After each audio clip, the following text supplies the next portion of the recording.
Hej och välkommen till Bara Gjort, min serie om båthantering.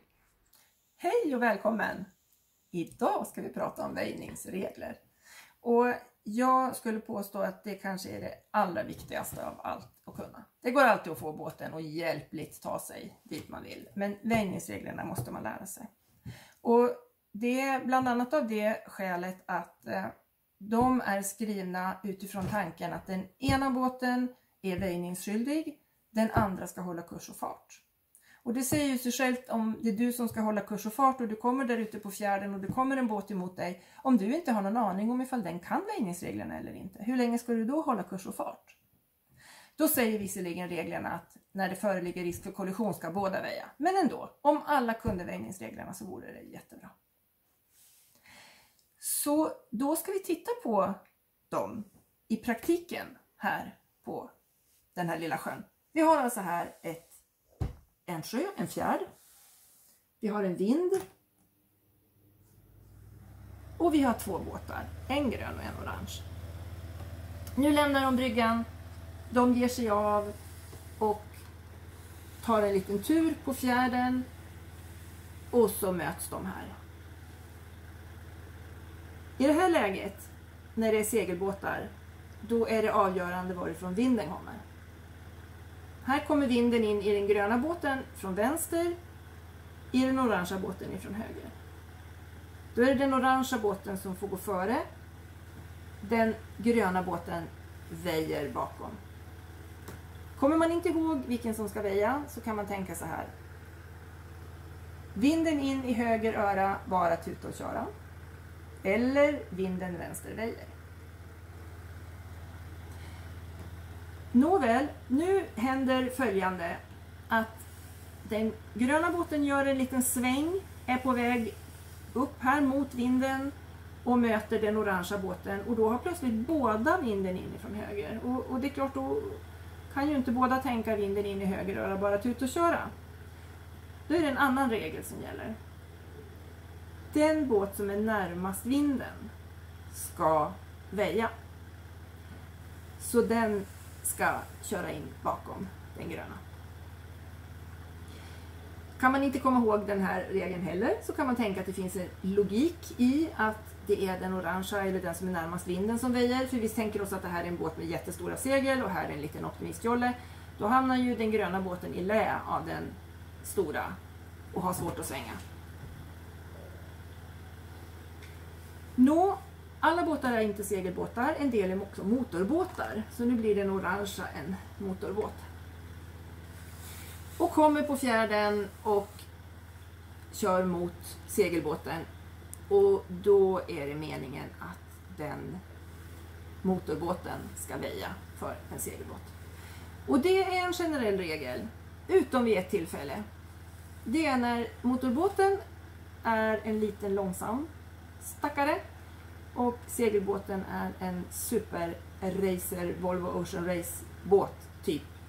Då kommer segelbåten att bli upphinnande och då blir den väjningsskyldig. Trots att den hinner upp en motorbåt. Sen kan vi tänka oss att båda två är motorbåtar.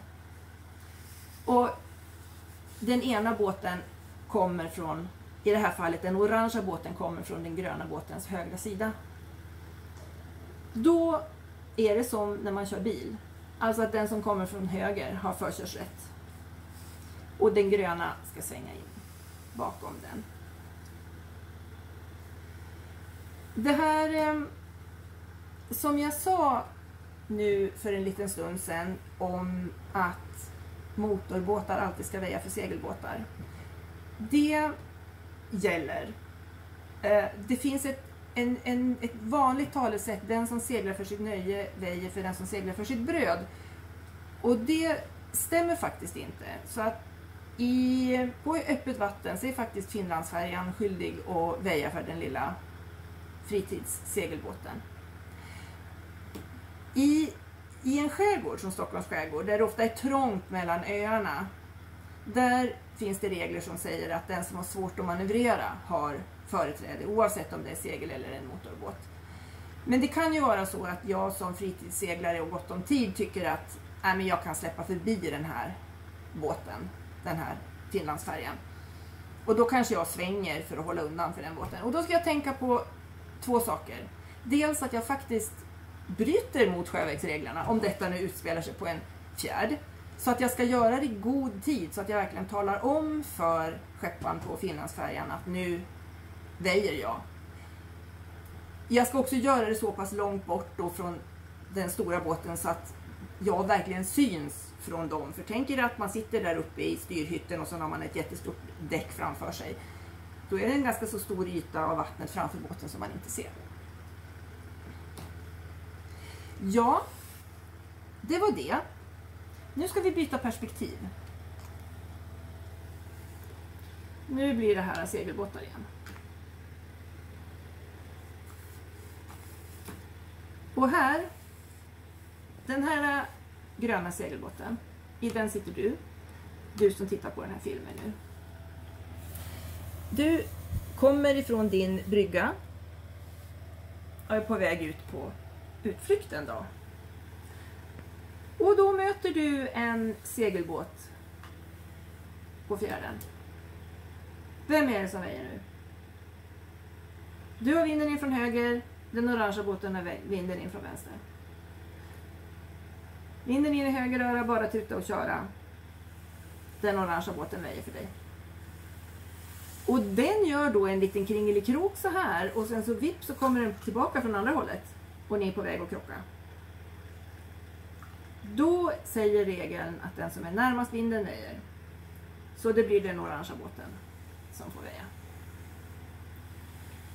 Du fortsätter och kommer förr eller senare fram till ditt mål för dagen. Du lägger till vid den här lilla viken, du fikar och badar och har det mysigt, och sen när eftermiddagen kommer så är det dags för dig att vända och köra hem igen. Så då kommer du ut på vinden på fjärden med vinden in ifrån vänster. Och möter den här himla jobbiga orangea båten igen. Och nu har ju du vinden in från vänster. Så nu får du hålla undan. Och den här konstiga orangea båten, den gör samma udda manöver en gång till. Så att den kommer emot dig igen med vinden in från samma håll som du. Men då är det den som väjer. Och du kan köra tillbaka hem igen och lägga till vid din brygga. Sen kommer en orangea växel. Och då var vi klara för idag. Tack så mycket!